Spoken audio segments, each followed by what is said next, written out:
ВМРО-ДПМН ужива поголема доверба кај граѓаните во однос на СДСМ, покажало најновото истражување на јавното мислење спроведено од агенцијата Ипсос за потребите на партијата.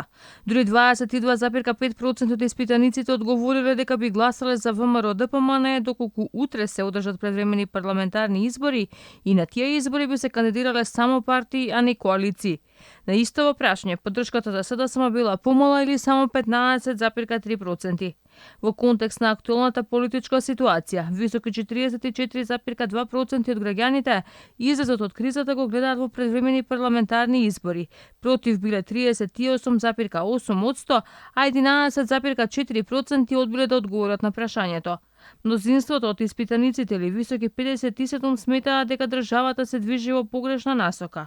По собраниските случувања со иницијативата за гласање на доверба на актуелната влада, 26% од испитаниците одговориле дека отсуството на Кастриот Реџепи било затоа што има земено пари да не присуствува на седницата и да не гласа. За потребите на ВМРО-ДПМН агенцијата Ипсос од 12 до 30 ноември 2021 година спровела теренска анкета на територијата на целата држава на репрезентативен примерок од 1010 испитаници.